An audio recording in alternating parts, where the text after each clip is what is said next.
How's it going out there, YouTubers? Cyberneticshark with another new movie review for you. So let's go right in this review and see what I saw.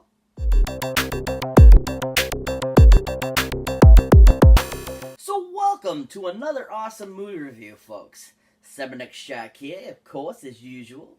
So the movie I will be talking about today is an awesome film that just came out the beginning of this year in February.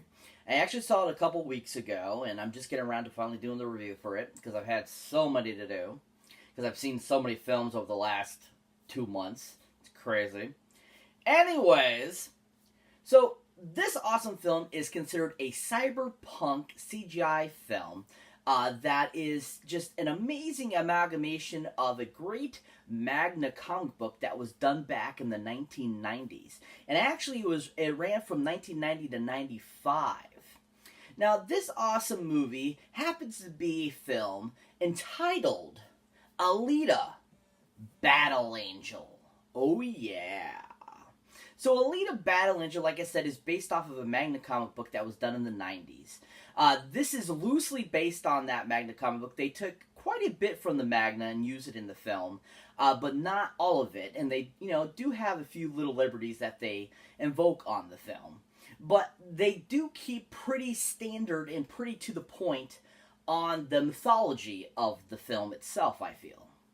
Now, this film is directed none other by an amazing director that has directed a ton and ton of great films. And that, of course, is Mr.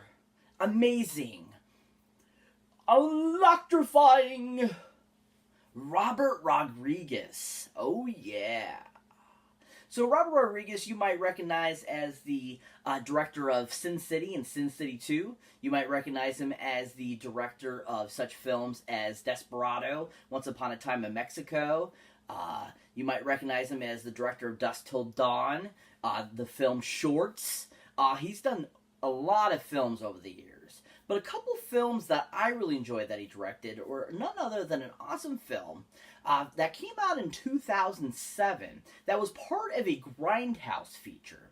Now, this film is kind of like loosely trying to be like one of those old classic 70s horror type of flicks.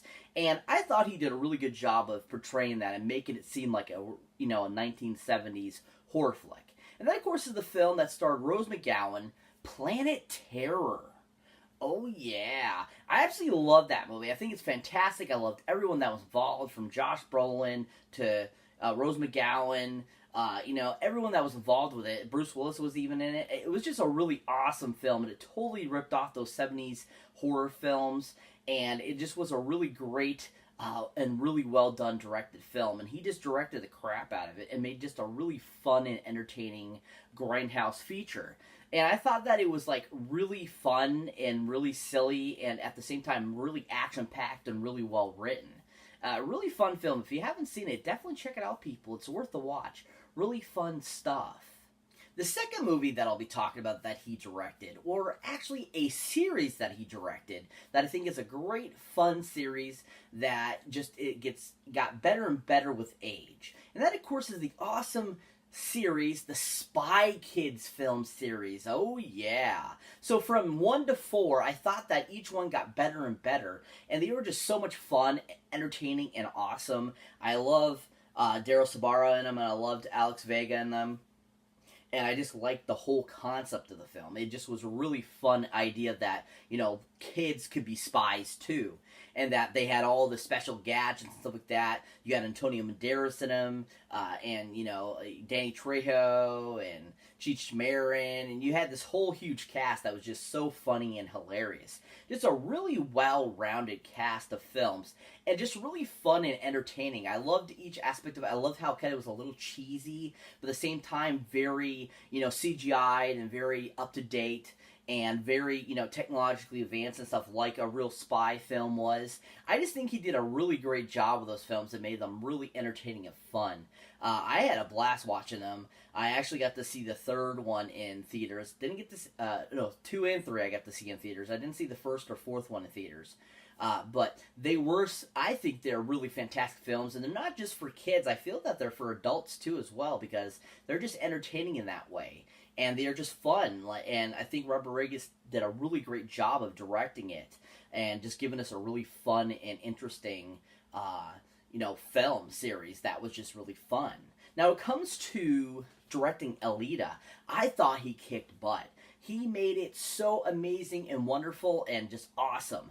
I mean, I was blown away by this film. I was literally in awe of this film because it was just so technologically and computerized to a point that was so realistic, and it just was so fantastically done. And I thought he did a really great job of directing everyone and taking it in a certain direction.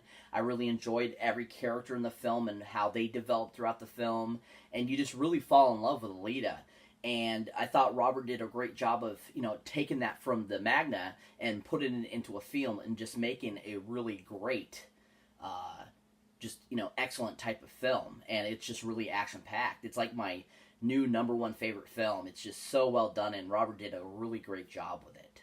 So to start off this awesome cast that's involved in this film, it had a huge, giant, awesome cast that has just done a ton of great films over the years, lots of memorable roles, and just has made a lot of great impact in the movie industry. And it just left us with such great, awesome roles that we need more from them. So to start off this cast, we have none other than Alita herself, Miss Rosa Salazar. Now, Rosa Salazar really hasn't done a ton of films over the years. She's done a few things in here, but a couple of films I really enjoyed in her and that I thought she was her best at and have only seen her in are a couple of really awesome films. The first one happens to be the sequel to the very first Maze Runner film, and that, of course, is the film Maze Runner: The Scorched Trials. Oh, yeah. So she appears for the first time in the second Maze Runner film, and she just kicks butt in it. It wasn't a huge part, but at the same time, she really brought a great presence, a great new character, and really brought out the character from the book series. Now, she really had a lot of great action sequences in the film, and also it was kind of interesting to see where her character went and how she developed it through her acting. And I thought that she did a really good job with that, and really showed that she has some really decent acting chops. Now, the second film that she was in that I really enjoyed and thought she was fantastic in was another sequel to an awesome series, and that, of course, is the third film in the Maze Runner series, and that, of course, is called Maze Runner: The Death Cure. Oh, yeah. So she comes back and reprises the same role in the second film, and this time around you find a little bit more out about her evolution and her character. And she's more of a mainstay in this one. You get to see her a lot more in this one, and she's in a lot more of the sequences and stuff like that. It was a really great pleasure to see her again, because I actually had forgotten she was in the second one, because it had been a while since I saw the second one before I saw the third one in theaters. And after watching her in the third one, I was like, holy crap, she was in the second one, because they were talking about how, beforehand, and they were talking about how they had seen her and how that she got, what happened to her and stuff like that. And I was like, that's right, she was in the second one, and that did happen to her. And I just love how she evolved the character and how she kind of altered herself a little bit to kind of change the trajectory of that character, and I thought she did a really good job. Really made it fun, made it really interesting, and made a really fantastic portrayal of that character, and really gave us a cool evolution of that character as well. Really enjoyed that, and she did a really great job, I felt. Now, when it comes to playing Alita, I absolutely fell in love with her. She was so real, but at the same time, just so embodying that character. I mean, you really thought that was her physical look in the film, because they did such a great job with the CGI work. They, altered her perception of her actual reality a little bit by, adding CGI and prosthetics and stuff like that. But at the same time, it's still, you felt her emotion in every aspect of that creature and that character that she portrayed. And she did such a fantastic job. And I think she's one of the greatest heroines that I've seen in a long time. And I thought that Rosa did a really amazing job of giving us what Alita was from off of those, pages from the Magna Comic book. And just like how amazing she just took that character and made her evolve as well. Really excellent job by her. She was amazing in it. Really fantastic, and looking forward to seeing more of her as that character. Hopefully we'll get a sequel, because this movie is just fantastic to begin with, and her performance was really great. Our next awesome actor that's on this awesome roster is an awesome gentleman that was in a great movie called The Django Unchained, and he actually won a Best Supporting Actor Academy for that role. And of course, that is Mr. Christoph Waltz. Oh yeah, I absolutely love this guy. Everything he's in, he's so freaking fantastic, so awesome, so amazing, and just always gives us the Academy Award performance. He is so awesome. Everything he's in, from even when he was in the small part in the Muppets movie, Muppets Most Wanted, he was awesome in that too as well. Now, a couple of films I really enjoyed him in and thought he was fantastic in was none other than the awesome Quentin Tarantino film that came out in 2009 that starred Brad Pitt, and also had just a huge ensemble cast. And that, of course, is the great film Inglourious Basterds. Oh yeah, such a great film, so well directed by Quentin Tarantino, but Christoph Waltz's performance in that film was so dynamic. I was just so blown away by it, especially his how good he is at talking in other foreign languages, because his speech in that film, when he's speaking in German, was so picture perfect, and he just was so amazing, and I absolutely fell in love with this character in that film and thought he was just so amazing. Every scene he was in, he was so powerful, poignant. He was just so just awesome, and he really deserved that Academy for that performance in that film. And he just was so evil, but at the same time, kind of like had a nice side to him at the same time. But everything was about him getting what he wanted as well. So you knew he had this motive the whole time. But he just was so amazing, that film, and so great, and so worth watching just for that role of Christoph Waltz in that film, because he was just so amazing. If you haven't seen Inglourious Basterds, definitely check out, people. It's worth the watch. Another great film that Christoph Waltz was in that I think is a really fun film and really well directed by Tim Burton, and based on the true life story of an artist who ended up having to take her husband to the cleaners, basically, or I should say the lawyers, to get what was rightfully her of what was her artwork. And that, of course, is the film called Big Eyes. Oh yeah, which is about the life story about Margaret Keener, the painter, who her husband for the longest time was taking the credit for her artwork, and she ended up having to go to court to prove that it was actually her doing the artwork and not him. And Christoph Waltz plays Margaret Keener's husband in the film, and I think he was so great at the role. He was really fun, really fantastic. I thought he brought a great essence to that character. He gave us kind of who he was, because we really haven't seen much on him, because he died quite a few years ago, unfortunately, and we really didn't get to see many interviews by him. So I thought with what Christoph Waltz had to go on, he did a great job of representing of who he was, and what he went through as well in this whole dynamic of what happened in between their marriage and this whole legality and stuff like that. I thought that just Christoph Waltz was so amazing in this film. Really enjoyed him in it, and I thought another fantastic role by him. If you haven't had a chance to see Big Eyes either, definitely check it out, people. It's worth a watch. Tim Burton did a great job of directing it. It was really interesting and really fun. Now, it comes to Christoph Waltz's role in Alita. I thought he was amazing as the doctor in this film. I thought he was so awesome, so amazing. I really enjoyed him. I thought he had a great heart to him.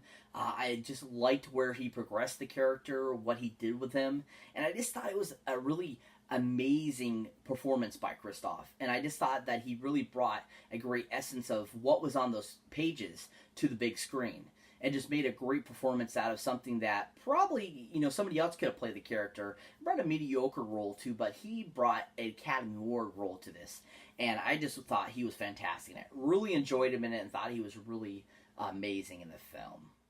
Our next awesome actress that was in this movie that I think was a fantastic addition to this film was none other than a beautiful actress that I've been watching for many, many years. 30 plus years I've been checking her out, and I just think she's one of the most sexiest and beautifulest actresses in Hollywood, and that, of course, is Miss Jennifer Connelly. Now, Jennifer Connelly you might recognize from a few films over the years, such as Dark Waters. You might recognize her from Requiem a Dream. You might recognize her from the Eric Bana Hulk film. You might also recognize her from a few other things over the years. But a couple films I really enjoyed her and thought she was fantastic in was none other than an awesome film from 1986 that was directed by the late, great Jim Henson and stars also the late, great David Bowie. And that, of course, is the awesome film The Labyrinth. Oh, yeah. Dun, dun, dun, dun, dun, dun, dun, dun, dun, dun, dun, dun, dun, dun, dun. Oh my god, the music in that movie was so freaking fantastic. Every song that David Bowie sang in that film was so amazing as well. But Jennifer Connelly was so awesome in that film. I really enjoyed her. That was probably one of the first films I ever saw her in. And I just remember thinking that she was just so awesome as that character. And just how she brought a great essence at such a young age to in acting at that time. And I just thought she really embodied Sarah, and that you really felt her pain and for how stupid she felt for wishing that her brother be taken and stuff like that. And I just thought Jennifer was so amazing in it and so awesome, and just did a great job in that film and made a really fantastic performance in that film. Really great film. If you have not seen A Labyrinth yet, oh my god, please check it out. It's such a great, amazing movie. One of the best. Lots of great songs by David Bowie in it. From The Underground to Remember the Babe. I mean, this movie was just fantastic. So well directed by Jim Henson. And great performances by David Bowie and Jennifer Connelly. Loved her in it. Thought she was really fantastic. And it was a great job. Now, the second film I really enjoyed her in is another Disney film, or not another Disney film, but is a Disney film that was just a really awesome, excellent action adventure film that just blew me away when I saw it in theaters back in the 90s. And I just remember thinking that Billy Campbell was a really awesome, actor and got to, make out with Jennifer Connelly in this film. And just thought it was a really fun all-around film. I loved that it was based in the time of era it was. I thought that the whole idea behind it was really fun and interesting.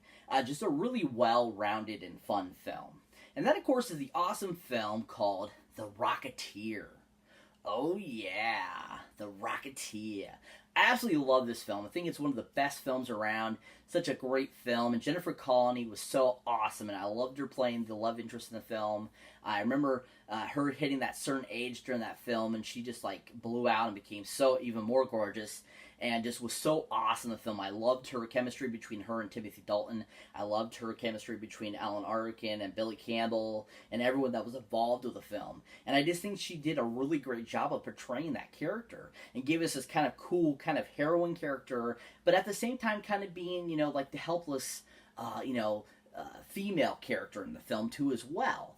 And I thought that she was a really interesting choice for that role, and she brought a great love and essence to that character, and gave us kind of a sweet-natured character, but at the same time has kind of a dark and, a very, stern type of, attitude towards her, that she can get down and be dirty too, and beat up the guys and stuff like that.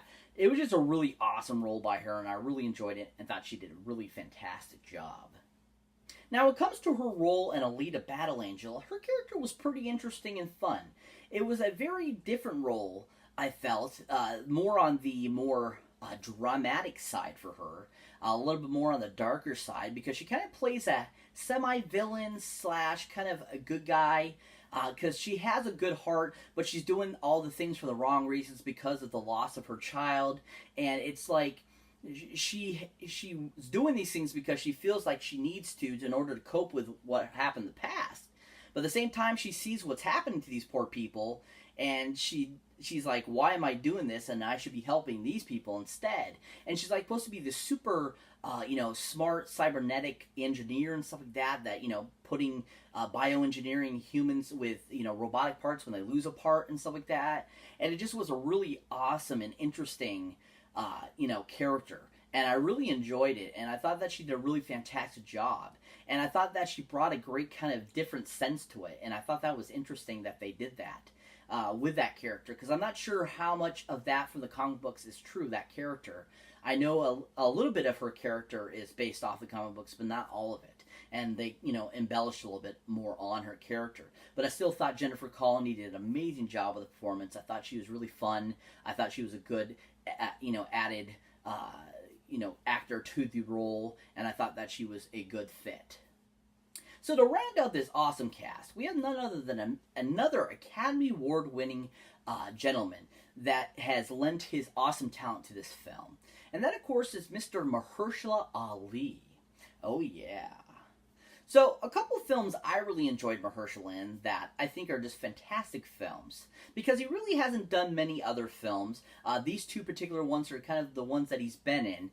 There's been a few other bit parts and stuff like that he's been in. But these are really his two other really big major roles that, people might know him by. Now, the first one happens to be the first film that he won an Academy Award for Best Supporting Actor for. And that, of course, is the awesome film that won Best Picture also for 2017. And that, of course, is the film Moonlight. Oh, yeah. So Moonlight is an interesting, film, basically showing the aspect of an African-American man from adolescence to teens to his adulthood, and basically his life cycle of what he's gone through. And Mahershala Ali plays one of the characters as a child that he interacts with, and that kind of becomes like a father figure to him. And Mahershala was just so awesome in it. I really enjoyed him. I thought he was so fantastic in the film. I thought that his performance was the best out of all the actors and people involved with the film. And he just really brought a great performance and totally deserved that Academy Award. He just really brought a great father figure character to the film and just really, busted it out. He was so amazing. Really well done role. Definitely, if you haven't seen Moonlight, definitely check it out from Mahershala. He was so awesome in it. Now, the second film I'll be talking about that Mahershala was in was an awesome film that came out last year, and he also won an Academy Award for Best Supporting Actor for this role. And that, of course, is the Peter Farrelly directed film, Green Book. Oh, yeah. So Green Book is based on the true life story about Tony Longago, and also the pianist that he ended up becoming a bodyguard and basically like a chauffeur for back in the early 60s. And basically Mahershala Ali plays this pianist guy, and that is this big renowned musician at the time that is looking for a pretty much a bodyguard during the early 60s when, segregation was still a big thing, and there still was, separation between, unfortunately for the blacks and stuff like that. That was just a really, horrible time, especially down the South, because they were so pro against it. And Mahershala just played the character to the T and really played the gentleman so well and so amazing. And he definitely deserved the Oscar again for this role because he just was so amazing. He really brought depth. He gave us, a whole new light on who the character was, who he was, how he performed, how his relationship was with Tony, and just how he just, put on another great performance. I couldn't have asked for a better performance by him. He was so awesome and amazing in the film. Really well done, really amazing, and a great performance again by Mahershala Ali.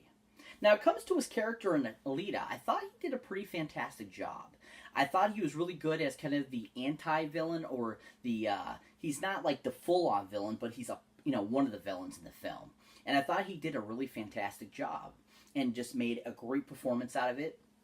Made a really great, villain, and, just performed very well in the film. I really enjoyed him in it, and I thought that he was a great addition and asset to the film, and just made a really fantastic and fun performance in the film. Really great, worthy of watching for his performance. He was really fun. Really enjoyed him, and it was nice to see him in a different capacity as well. So if you're not familiar with what Alita Battle Angel is about. Basically, what it's about is about this android, basically, that is discovered in a junkyard and is put back together by this doctor. And basically, it's about this android learning who she is and where she came from, and basically relearning who she is and dealing with the current world that she's in, and trying to figure out her past, but at the same time move on and have a new life. And it's just a really great, epic, battle-filled movie. It has a lot of great, battle scenes, lots of great action scenes, lots of great actors in it. Ed Scarin is in it, as a character. Jackie Earle Haley does a voice in the role of a character in the film. It's just a really fantastically well done film. So beautifully directed by Robert Rodriguez, and the CGI work that was done on the film was so amazing. Especially because it was done by James Cameron's company that does the avatars, and it just was such an awesome CGI sci-fi movie that we were really needing and looking for. I swear, for the movie community, because it was just been a long time since they made such a great film. Kind of like makes me feel like how good RoboCop was for 1987, or how Terminator 1 was for 1984, or Terminator 2 was for 91. This is just one of those films that was so amazing, intense, and just so realistic and fun, it was so enjoyable. One of my favorite movies now of all time. A great film. A must-see, people. If you haven't seen it, go check it out. Such a worth a watch. Giant 10 golden movie boxes up. Definitely worth a watch, people. Check it out. So that's it for this movie review, guys. As always, thank you for watching. Thank you for liking. And also, thank you for subscribing. And it's your first time here, if you've been here before and you haven't hit that subscribe button, what are you waiting for? An Android to ask you to do it? Come on, people. Hit that subscribe button so you don't miss this video or any of the awesome videos I put up. And as always, people, keep your eyes out for any older, newer videos you might not have seen mine yet. And as always, people, check out the awesome Stardust app where you can watch 3 to 30-second little mini reviews of TV shows, trailers, movies, anything your heart desires. And if you end up, go ahead and downloading that for free in your app store. Look for me under the Cybernetic 13, follow me, and I'll follow you back. And as always, people, catch you in the next one.